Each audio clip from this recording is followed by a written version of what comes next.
जाने अनजाने मैं उस लड़की को रोज देखता था। मेरा जी चाहता था कि मैं उसे बस देखता ही रहूं, क्योंकि वह थी ही बहुत ही खूबसूरत।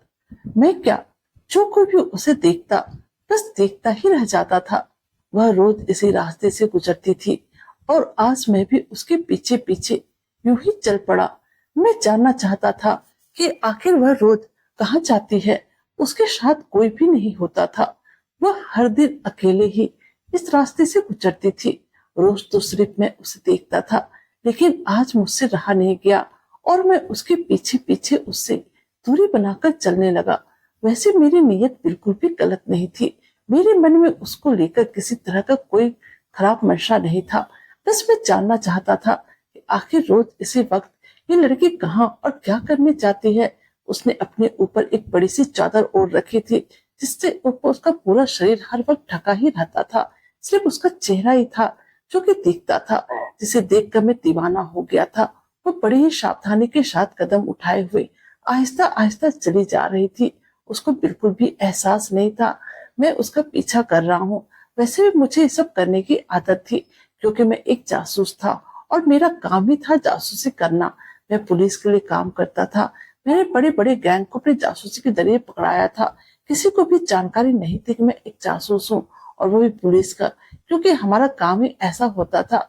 हमें अपनी पहचान हमेशा के लिए छुपा कर रखनी पड़ती थी। अगर कोई जान भी जाता कि मैं पुलिस का जासूस हूँ, तो फिर मेरी जान को भी खतरा पड़ सकती थी। इसलिए मैं काम बहुत ही सावधानी के साथ करता था। खैर, अभी तो मैं उस हसीना का पीछा कर रहा था। थोड़ी दूर चलने के बाद वह हसीना एक झोपड़ी में दाखिल हो गई। मैं ये देखकर हैरान था कि आखिर वह यहाँ पर क्या करने आई है, क्योंकि मुझे पता था कि आखिरी जगह कौन सी है और इस जगह पर क्या क्या काम होता है। इस जगह पर जो झोपड़पट्टी बने हुए थे, उसके अंदर कौन सा काम होता है, वो मैं अच्छी तरह से जानता था। मुझे बहुत ही चिंता होने लगी कि कहीं ये लड़की भी तो वही काम तो नहीं करती है जो कि अक्सर यहाँ पर औरतें लोग चंद पैसों के लिए करते रहती थी। और अगर सच में लड़की वही काम करती है, मुझे इसे दलदल से बाहर निकालना ही होगा। न जाने क्यों मैं उसकी मदद करने के लिए इतना परेशान हुए जा रहा था, जबकि मेरा तो उससे दूर दूर तक कोई भी रिश्ता नाता भी नहीं था। अभी मैं सब सोच ही रहा था कि मैंने देखा वह लड़की वो झोपड़ी से जल्दी बाहर निकल आई, लेकिन इस बार उसके हाथों में कुछ था जिसे कि उसने अपनी चादर से ढक कर रखा था। लेकिन वह चीज थी जो कि लगातार हिल रही थी। अब तो मुझे उसे लेकर और भी हैरानी हो रही थी कि आखिर उसने अपनी चादर के अंदर क्या ढक कर रखा है। अब मैं फिर से उसका पीछा करने लगा और पीछा करते करते आज मैं उसके घर तक पहुंच गया। वो घर के अंदर चली गई थी और मैं वहीं पर लौटने लेटने वाला था। फिर मेरे दिमाग में आया, आखिर मैं तो देखूं उसने अपनी चादर के नीचे क्या छुपाया है जो कि इस तरह से हिल रहा है। मैं चुप चुप कर उस लड़की को देख रहा था, और फिर जैसे उसने अपने शरीर पर से वह चादर हटाया, तो उसके हाथों में जो चीज थी वो काफी देर से हिल रही थी। उसे देखते मेरे मुंह से चीख निकल गई और फिर बिना देर के मैं झट से उसके घर के अंदर चला गया और उसके जिस्मों के साथ। मेरा नाम शमीर है और मैं पहले एक छोटे से गांव में रहता था। गांव में पढ़ाई करने के बाद मुझे वहां पर कोई काम नहीं मिला। मेरे चाचा ने मुझे शहर में अपने दोस्त के पास भेज दिया। मेरे चाचा के दोस्त पुलिस में थे। चाचा ने उनसे बात की थी कि मुझे किसी भी तरह का कोई भी छोटा मोटा काम दिला दे, और फिर यहाँ आने के बाद मैं पुलिस में जासूस का काम करने लगा। मैं हर तरह की खुफिया जानकारी पुलिस को देता था, जिस कारण से पुलिस का काम आसान हो जाता था और मुझे भी इस काम के बदले में पैसे मिल जाते, जिससे कुछ पैसे मैं अपने माँ पापा को भेजकर कुछ पैसों से अपना गुजारा अच्छे ढंग से कर रहा था। लेकिन ना ही गांव में किसी को पता था कि मैं क्या काम करता हूँ, और ना ही मेरे आस पड़ोस में किसी को पता था कि मैं किस तरह का काम करता हूँ। मैं बहुत ही सावधानी से अपना काम किया करता था, क्योंकि इस काम में खतरा भी था। और अब यह काम करते हुए मुझे पूरे 2 साल हो चुके थे। वो लड़की जिसे कि मैं अब अक्सर एक ही रास्ते से गुजरते हुए देखता था, मैं नहीं जानता था कि उस लड़की का नाम क्या है। वह लड़की पुलिस स्टेशन के ठीक सामने बने हुए मकान के एक छोटे से कमरे में रहती थी, जिस कारण से जब भी मैं पुलिस स्टेशन के आसपास रहता तो जाने अनजाने में उस लड़की को देख ही लेता था।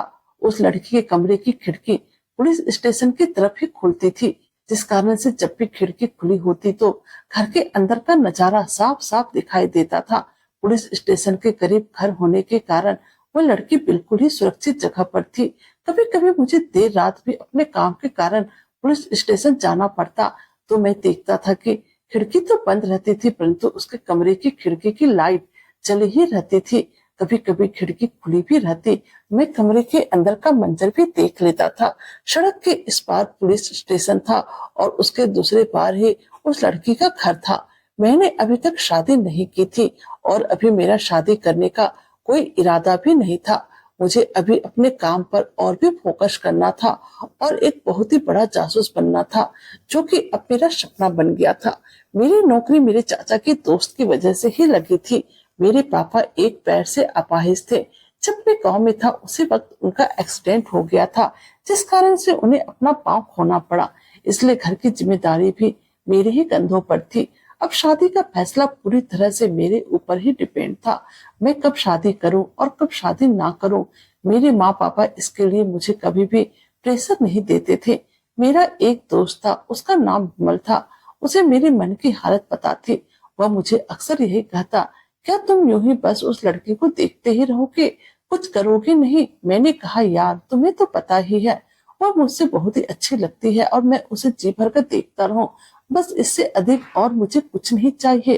फिर मेरा दोस्त कहने लगा, वह तुम्हें अच्छी लगती है और तुम्हें पसंद भी है, तो फिर क्यों नहीं तुम ये बात आगे बढ़ाते हो, तुम उससे शादी क्यों नहीं कर लेते हो? मैंने कहा, हाँ वह खूबसूरत तो बहुत है लेकिन काफी करीब भी है, फिर भी मुझे इससे कोई फर्क नहीं पड़ता है। वह लड़की बहुत ही प्यारी और खूबसूरत है, बस मुझे इससे ज्यादा और क्या चाहिए? और अब मैंने दिल ही दिल में इरादा कर लिया था कि मैं इसी लड़की के साथ ही शादी करूंगा और अगर यह मुझे नहीं मिली तो मैं किसी से भी शादी नहीं करूंगा। यह मेरा अटल फैसला था। मेरे दोस्त कहने लगे, अब और देर करना सही नहीं है, जल्दी से शादी कर लो, आखिर कब तक तुम अपने से खाना बनाकर खाते रहोगे? बीवी के हाथ का खाना खाने का मजा ही कुछ और होता है। मेरे दोस्त की शादी हो चुकी थी, इसलिए उसे अच्छी तरह से पता था कि जीवन में एक लाइफ पार्टनर का होना कितना जरूरी होता है। वह लड़की अभी भी मेरी आंखों के सामने ही थी और ऐसा लग रहा था जैसे कि वह किसी काम में बिजी है। मुझे ऐसा महसूस हो रहा था जैसे वह जमीन पर बैठकर कोई काम कर रही है, क्योंकि दूर खिड़की से सिर्फ उसका चेहरा ही मुझे नजर आ रहा था। उसकी खूबसूरती तो ऐसी थी कि अगर कोई एक बार उस पर भरपूर निगाहें डाल ले, निगाहें हटाना ही भूल जाए। बड़ी बड़ी हिरन की जैसी आंखें, पतली नाक, गुलाब की पंखुड़ियों की जैसे गुलाबी ओठ और रंग भी एकदम से सफेद था। मैंने दोस्त को कहा, बात तो तेरी ठीक ही है, मैं उसके पास शादी का संदेशा भिजवाता हूँ, लेकिन ना जाने क्यों मुझे डर लगता है कि कहीं वह शादी करने के लिए मना ना कर दे और कहीं उसकी कहीं शादी भी ना हो गई हो, क्योंकि वह देखने में मुझसे काफी ज्यादा उम्र की लगती है। इस बात पर मेरे दोस्त ने कहा, ये तो अच्छी बात है, क्योंकि कम उम्र की लड़कियों के नखरे तो बहुत ही दिखाती है और ये अगर उम्र में ज्यादा है तो वह तुम्हें नखरे भी नहीं दिखाएगी, समझदार होगी, बिल्कुल भी तुम्हें तंग नहीं करेगी, जिंदगी अच्छे से गुजर जाएगी, बच्चे जल्दी होकर जवान हो जाएंगे और उसके बाद भी तुम दोनों पति पत्नी जवान ही रहोगे। ये सब बातें सुनकर मैंने अपने दोस्त की तरफ हैरानी से देखा। न जाने क्या फिलॉसफी झाड़ रहा था, इतनी छोटी सी बात को कहां से कहां लेकर चला गया था। असल में उसने भी अपने से ज्यादा उम्र की लड़की से शादी किया था, इसलिए वह अपना अनुभव मेरे साथ शेयर कर रहा था। अब मुझे उस लड़की के बारे में पूरा पता लगाना था। वह इस घर में किसके साथ रहती है और अगर वह अकेली रहती है तो फिर उसके फैमिली वाले कहाँ रहते हैं? अगर उसके माँ बाप, भाई बहन कोई भी होता, मैं उससे इसके और अपने रिश्ते का बात कर सकता था। मेरे लिए तो ये बात बड़ी ही अजीब थी, क्योंकि मैंने सड़क पर रहने वाली एक लड़की को अपने लिए पसंद कर लिया था, लेकिन वह जितनी ही खूबसूरत थी उसे कोई भी पसंद कर सकता था। पहले तो मुझे शादी नहीं करनी थी, लेकिन जब से इसे देखा था तभी से मैंने फैसला कर लिया था, मैं शादी करूंगा। और वैसे भी मैं किसी ऐसे लड़के से शादी करना चाहता था जिसको सहारा मिल सके। मैं एक जासूस था, इसलिए मेरे लिए इस लड़की के बारे में पता लगाना इतना भी मुश्किल नहीं था और अब मैंने जल्द ही पता लगा लिया कि लड़की इस घर में अकेले ही रहती है और इसके साथ कोई भी नहीं रहता है। यह सुनकर मुझे थोड़ा हैरानी से हुआ और फिक्रमंद भी हुआ था, परेशान भी हुआ था कि न जाने ये अपना गुजारा कैसे करती होगी। क्या उसे अकेले रहते हुए इस घर में डर नहीं लगता है? वो जवान है, खूबसूरत है और फिर अकेले कैसे रह लेती है? फिर मैंने सोचा, डरना कैसा, अगर उसे कोई प्रॉब्लम होगी तो सामने पुलिस स्टेशन तो है ही, पुलिस वाले उसकी मदद अवश्य कर देंगे। शायद इसी कारण से वो यहाँ पर अकेले रहती होगी। एक दिन मैं अकेला बैठा था, मेरा दोस्त किसी काम से शहर से बाहर गया था और आज जैसे ही वह घर से निकलकर कहीं जा रही थी तो जाने मेरे दिमाग में क्या आया, मैं उसके पीछे पीछे चल पड़ा। मैंने उसे कुछ भी नहीं कहा, सिर्फ मैं उसका पीछा कर रहा था। एक पल तो मेरे दिल में आया था कि आज मैं उससे अपने दिल की बात कर लूं, लेकिन फिर दूसरे ही पल में ये ख्याल आता था, अच्छा अभी थोड़ा रुकता हूँ। लेकिन वह कहाँ जा रही थी यह जानने के लिए मेरा दिल मचल उठा था। मैंने सोचा कि इसके पीछे पीछे चलता हूँ और आज मौका देखकर उससे बात भी कर लूंगा कि आखिर उसके दिल में क्या है। जा रही थी और चोरों निगाहों से ना जाने क्यों इधर उधर देख भी रही थी। उसे देखकर आज मुझे ऐसा लग रहा था जैसे वो चोरी छुपे कहीं जा रही है। वो चाहती कि उसे कोई ना देखे, तभी तो वह कभी इधर देखती कभी उधर देखती। आज भी उसने अपने शरीर पर एक चादर लपेटा हुआ था। वो चलती जा रही थी, उस तरफ जा रही थी जिधर की बहुत सारी झुग्गी झोपड़ियां बने हुए थे। और इन झुग्गी झोपड़ियों में क्या होता था वह मुझे अच्छी तरह से पता था, क्योंकि इधर पास के ही मोहल्ले वालों ने एक बार पुलिस स्टेशन में कंप्लेंट कराई थी कि इन झुग्गी झोपड़ियों में बहुत ही गलत तरीके के उल्टे सीधे काम होते हैं। मोहल्ले वालों ने कहा था कि यहाँ लोग उल्टे सीधे काम करते हैं, इसलिए आप लोग इस झुग्गी झोपड़ियों को ही यहाँ से हटवा दो। पुलिस स्टेशन से इन लोगों को एक सप्ताह का नोटिस भेजा गया था, लेकिन इन लोगों ने कहा था कि थोड़ा समय और चाहिए और जैसे ही बारिश स्टार्ट होगी उससे पहले झोपड़ी खाली हो जाएगी और हम यहाँ से चुपचाप चले जाएंगे। बस एक सप्ताह का समय दे दो। यहाँ पर गलत काम होता था, क्योंकि ऐसे लोगों के पास होने के लिए कुछ भी नहीं होता था, ना ही इज्जत और ना ही आत्मसम्मान, कुछ भी नहीं। आखिर वह हसीन लड़की उस झोपड़ी के अंदर क्यों जा रही थी, मुझे कुछ भी समझ में नहीं आ रहा था। फिर वह झुकी हुई झोपड़ी के अंदर चली गई। मेरा दिल तो ये सब देखकर एकदम से बैठ ही गया था। मुझे बिल्कुल भी एहसास नहीं था कि लड़की ऐसी गंदी जगह पर जाएगी। मेरा तो दिमाग खराब हो रहा था, गुस्सा तो इतना आ रहा था, ऐसा लग रहा था कि अभी के अभी सारी झोपड़ियों को ही तोड़ डालूं, ना रहेंगे बांस और ना बजेगी बांसुरी। लेकिन मैं यह नहीं कर सकता था, नहीं तो मैं मुसीबत में पड़ जाता। मेरे दिल की धड़कन रह रहकर तेज हो रही थी। मैं वहीं पर थोड़ी दूर में ही बैठे उसका इंतजार कर रहा था। और फिर करीब 3 घंटे बाद वह उस झोपड़ी से बाहर निकली। उसके बाल बिखरे हुए थे, चेहरे पर वह वाली रौनक ना थी जो अभी चंद घंटों पहले थी। लेकिन जब वह झोपड़ी से बाहर निकली उसने किसी चीज को अपनी चादर में छुपाया हुआ था। वह उसे मजबूती के साथ पकड़ी हुई थी, लेकिन वह चीज थी जो कि हिले ही जा रही थी। फिर वह उसे अच्छे से पकड़ते अपने घर की तरफ चल पड़ी। अभी उसकी हालत बड़ी ही अजीब लग रही थी, जैसे एक कदम उठाना उसके लिए बहुत ही मुश्किल हो रहा था और वह अपनी ताकत का भरपूर इस्तेमाल करते हुए चली जा रही थी। अभी वह मुझे बहुत ही बीमार मालूम पड़ रही थी। मैं भी उसके पीछे पीछे चले जा रहा था। जब वह घर के अंदर चली गई तो मेरा दिल किया कि मैं भी उसके साथ साथ उसके घर के अंदर दाखिल हो जाऊं और उससे पूछूं कि आखिर वह उस झुकी झोपड़ी में क्या करने के लिए गई थी। लेकिन सवाल यह था कि आखिर मैं उसे किस हद से पूछता। अभी तो हम दोनों में यह भी नहीं तय हुआ था कि हम दोनों के बीच में रिश्ता क्या है। हम दोनों ने तो अभी तक प्यार का इजहार भी नहीं किया था। बस मेरे दिल में उसके लिए प्यार था, लेकिन उसके मन में मेरे लिए क्या क्या चल रहा था यह तो मैं बिल्कुल भी नहीं जानता। मैं उसके घर के अंदर नहीं गया, वहीं बाहर खड़ा होकर इधर उधर टहलने लगा। अभी थोड़ी ही देर हुई थी, उसके घर से अजीब तरह की आवाज आने लगी। ऐसा लग रहा था जैसे वो किसी से बात कर रही थी। मैं हैरान था कि आखिर वह लड़की किससे बातें कर रही थी, क्योंकि वह तो अकेले रहती थी। मुझसे अब रहा नहीं गया और अपने उसके पास जाने का सोच ही रहा था। मुझे अपने फोन की घंटी सुनाई दी। मुझे पुलिस स्टेशन से खबर किया गया था। मुझे एक जगह जल्द से जल्द पहुंचना है और मैं उससे बिल्कुल भी देरी नहीं कर सकता था। इसलिए मैं इस मामले में यहीं पर अधूरा छोड़कर अपने काम पर चला गया। वहां पर काम करते करते मुझे काफी रात हो गई और मैं घर आकर सो गया। फिर दूसरी सुबह जब मेरी नींद खुली तो मैं फिर से पुलिस स्टेशन गया और उस घर पर नजर जमाए रखा। फिर थोड़ी देर के बाद मेरी नजर हसीना पर गई और जैसे मैंने उसे देखा मेरे कदमों तले जमीन ही निकल गई थी, क्योंकि उसके गोद में तो एक बच्चा था। वह हमेशा खुद को चादर से लपेटे ही रहती थी, इसलिए मुझे पता ही नहीं चला था वह प्रेग्नेंट है और यह बच्चा नाजायज बच्चा है या किसी कहीं ऐसा भी तो हो सकता है कि यह बच्चा उसे कहीं मिला हो। अब मैं फिर से उसी झोपड़ी की तरफ चल पड़ा। मुझे पता करना था कि आखिर वह लड़की उसे झोपड़ी में क्या करने के लिए गई थी। मैंने वहां पहुंचकर थोड़ा पूछताछ किया तो मुझे पता चला कि यहाँ पर एक औरत रहती है जो कि औरतों को बच्चा पैदा करवाने का काम करती है और उसके बदले में कम ज्यादा पैसा लेते रहती है। मैं उससे मिलने गया।